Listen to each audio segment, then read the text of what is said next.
Sarvamanthan news महाराष्ट्रामध्ये आपलं स्वागत. पाहुयात आजच्या टॉप 10 हेडलाईन्स.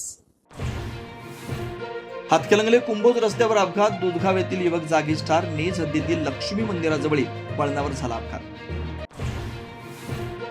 सांगलीत अन्यायकारक अतिक्रमण कारवाई विरोधात भव्य मोर्चा. पृथ्वीराज भैया पवार यांच्या नेतृत्वाखाली जिल्हाधिकारी कार्यालयावर धडक. सांगली बाजार समितीच्या सत्तेचा नवा अध्याय. 5 मार्चला सभापती पदासाठी रंगणार निर्णायक सामना. समृद्धी महामार्गाच्या भूसंपादनामध्ये 1150 कोटींचा घोटाळा झाल्याचा ठाकरेंच्या शिवसेनेचे नेते अंबादास दानवेंचा आरोप.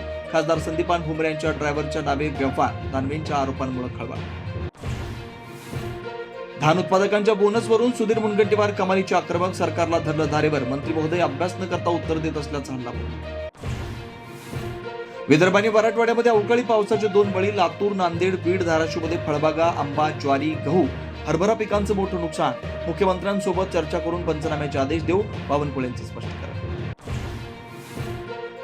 राज्यसभेसाठी भाजपकडून रामदास आठवले यांचं नाव जवळपास निश्चित. विनोद तावडे, विजय रहाटकर, धैर्यशील पाटील यांच्या नावाची चर्चा. आज रात्री वर्षा निवासस्थानी भाजपच्या कोर कमिटीची बैठक. राज्याच्या तिजोरीमध्ये खडखडाट असतानाही कंत्राटदारांना चलान दिल्याचा आरोप. वर्षभर केवळ 13,000 कोटी वितरित. अजूनही 77,000 कोटींची देयकं थकीत असल्याचा कंत्राटदार महासंघाचं स्पष्टीकरण.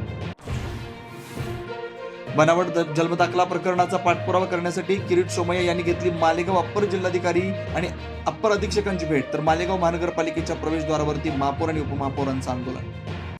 सार्वमंथन न्यूज महाराष्ट्राला लाईक करा, शेअर करा, सबस्क्राईब करा.